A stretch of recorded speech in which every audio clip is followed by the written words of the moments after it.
I'm Ann Dart. I'm Tracy Stormy. And I'm Kathy Knight. And together we are It Was a Dark and Stormy Book Club, a podcast for mystery lovers. Welcome.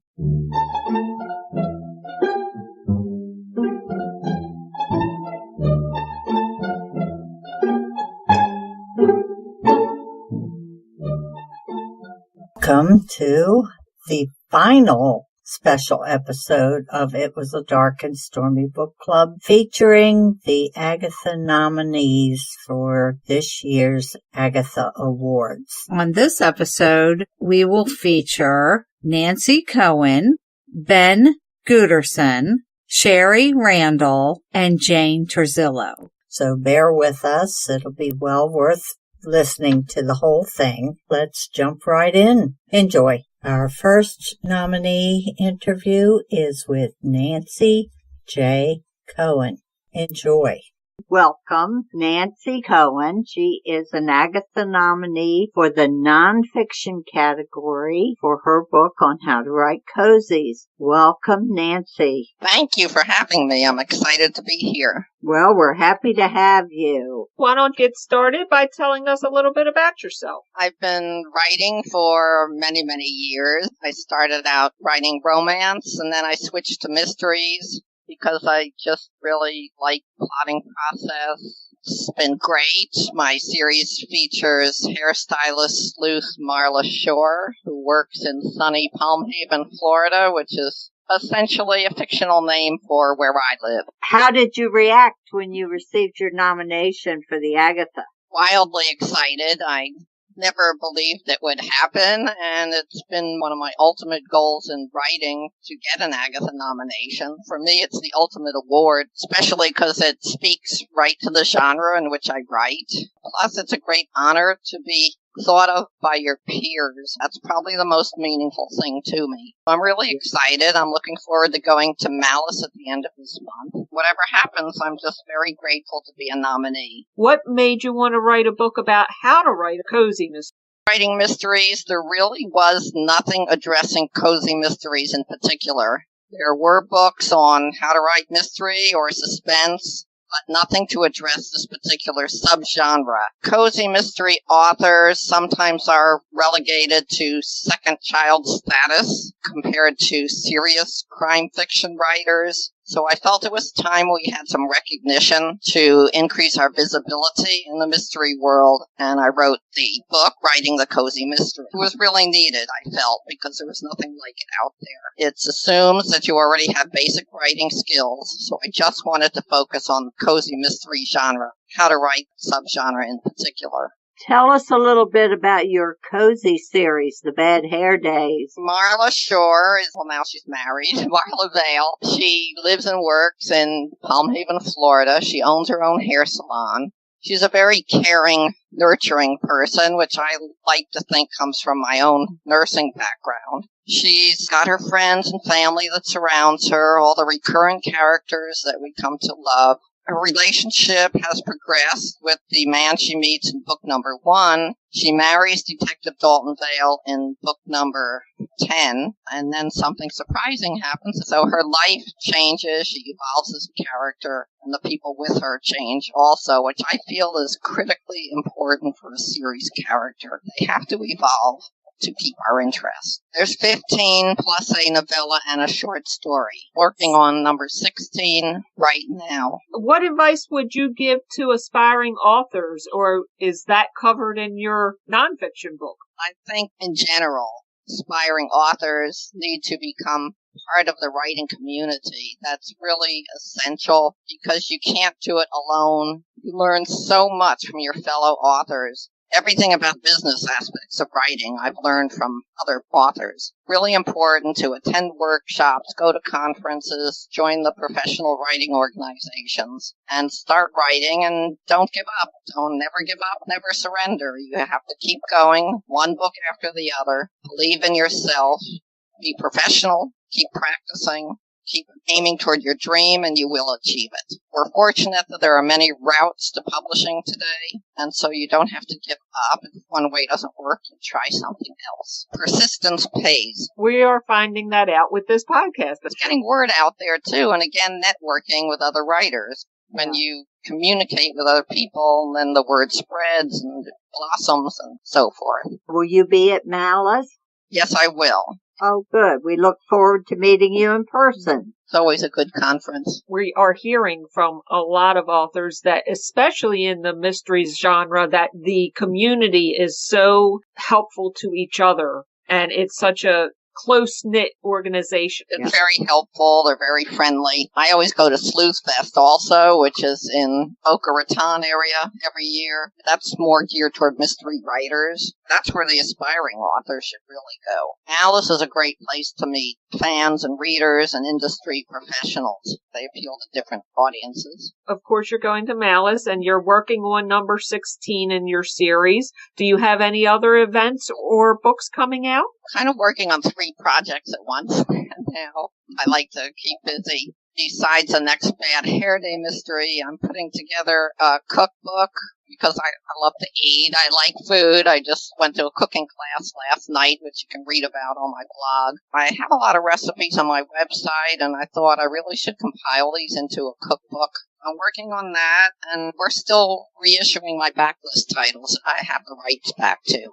We can publish your website on our show notes, and everyone can find out what you're up to through there, I assume. Yes, it's nancyjcohen.com. My blog is there also, and I have several audiobooks, too, I'd like to mention. First 4 books are in audiobook currently. I hope to do more.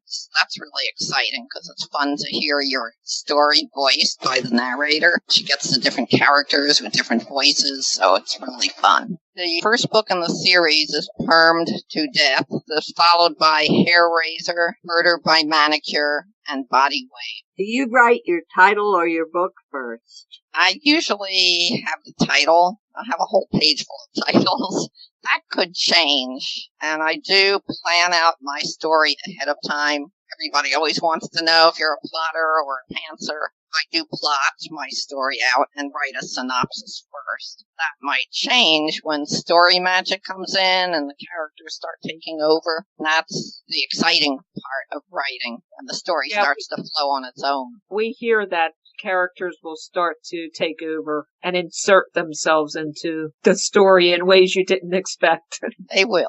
That's always a surprise for the writer is a surprise for the reader. Well, that's great. We thank you, Nancy, for taking time to talk with us today. We wish you all the luck at Malice, and we look forward to meeting you in person. Have a good rest of your day. Thank you, and good luck with your podcast, and thanks for having me. I'll look forward to seeing you at the conference. It'll be fun. Thank you. Yes, Bye-bye. Thanks so much. Okay, thanks. Our next interview is with Ben Guterson for his young adult novel, Winterhouse. Enjoy.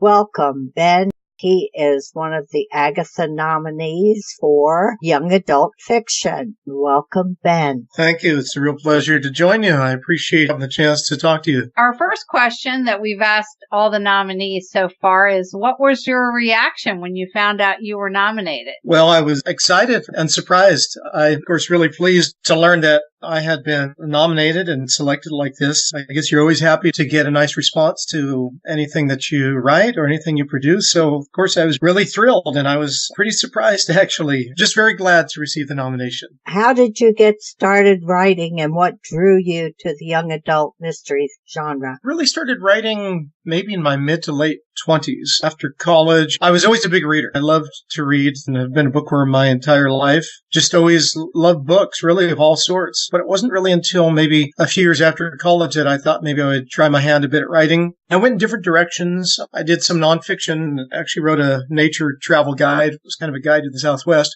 And then I tried for several years to write regular adult novels. Nothing really quite stuck. And then I always loved children's literature. I love the classics. I love things like Tom Sawyer and Anna Green Gables and Treasure Island. And I loved this very old-fashioned series, Swallows and Amazons. And I loved all those kinds of books. And I just thought I would try. And I started trying to put together a kid's story. And I don't think I consciously started crafting a mystery per se. I've always liked mysterious elements of stories. Of course, it sort of turned into something like a mystery story. So in a real nutshell, that's kind of the journey from my interest in writing to having written the book Winterhouse that was nominated for the Agatha. I was on your website and I saw how you spent 10 years teaching public school on a Navajo Indian reservation.